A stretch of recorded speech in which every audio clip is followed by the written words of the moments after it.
On a des changements, de la progression et de la réussite pour toi, signe d'air, Gémeaux, Balance et Verseau.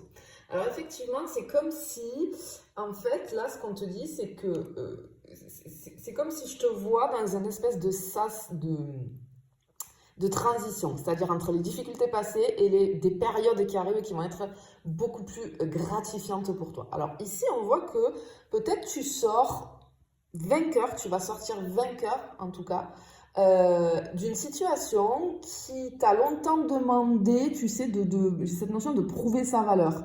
Alors peut-être en tendance une validation professionnelle, je peux avoir des signatures de contrat, des félicitations publiques, un avancement sur une situation, un retour positif vis-à-vis d'un projet, vis-à-vis d'une situation perso.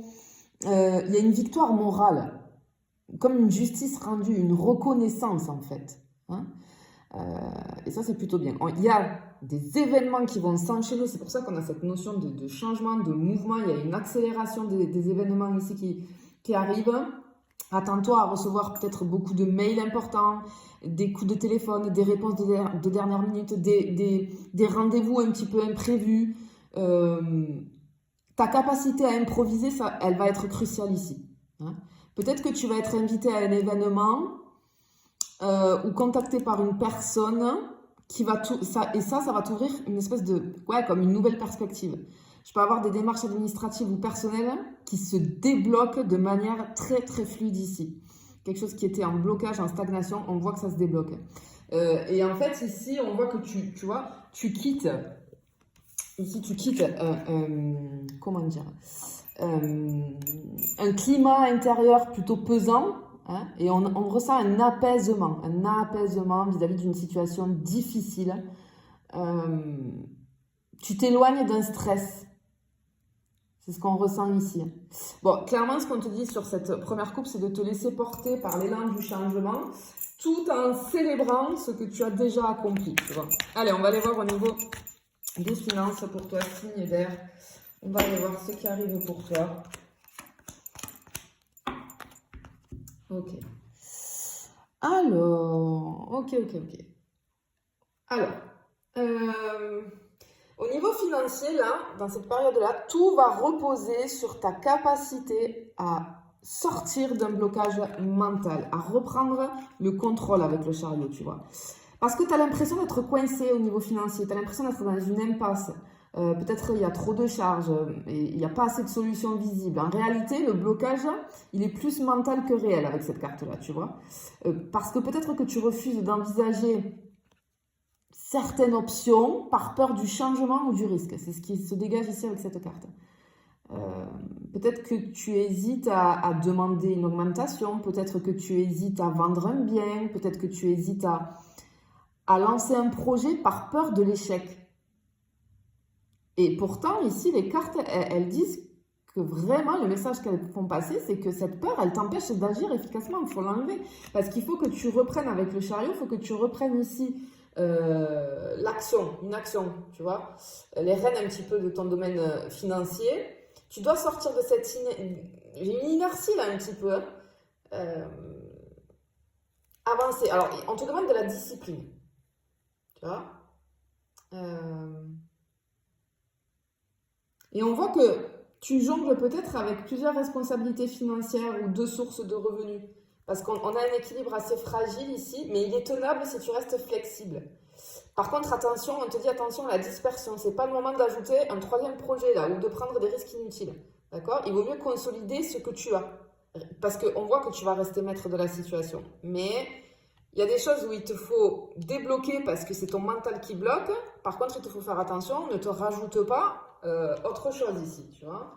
Je pense que tu as déjà assez de choses à gérer comme ça. Ok, on va aller voir au niveau des petits tracas qu'on peut avoir.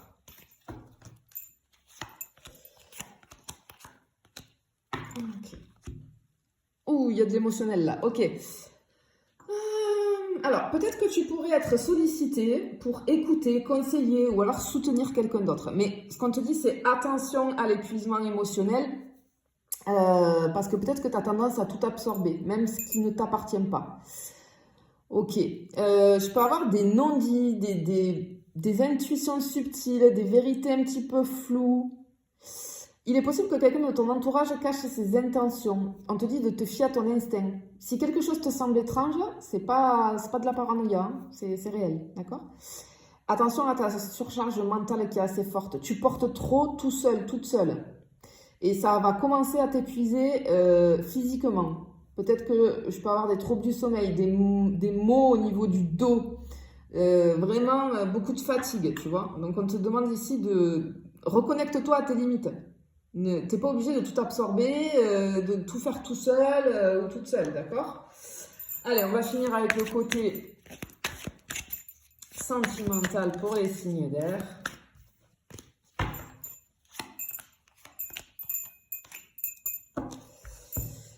Ok, alors pour les personnes qui sont en couple, ok, c'est une jolie période là pour fortifier, pour solidifier les choses. J'ai des choses avec des projets communs, des aménagements, je sais pas pourquoi, je vois des gens peut-être qui sont en train de faire des travaux, de repeindre. J'ai un truc avec la peinture, je sais pas, je vois des gens en train de repeindre un mur.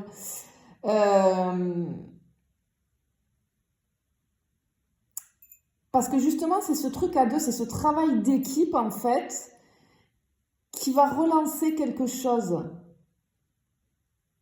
Ouais, j'ai de la rénovation, une organisation, un voyage, peut-être. En fait, le fait de faire des activités comme ça va vous rapprocher encore plus. Hein. Et on voit qu'il y a des moments doux, de la sensualité retrouvée. J'ai vraiment mais cette notion de créativité à deux. Et ça va nourrir votre lien à tous les deux, tu vois. Ouais, c'est par des gestes en fait.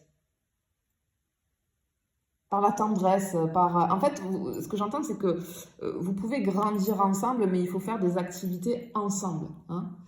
Et pour les célibataires, ok. Alors, ce qu'on te dit, c'est qu'on t'annonce très certainement une rencontre, mais via un cercle pro, une formation, ou en tout cas comme une activité partagée. Ce qu'on ressent, c'est qu'il y a quelqu'un qui t'admire hein, pour tes idées, pour qui tu es vraiment. Et justement, avec l'impératrice ici, on te dit de te montrer tel que tu es sans masque en fait. Parce que tu as un magnétisme assez naturel et c'est ça que c'est par ça que cette personne va être séduite, tu vois.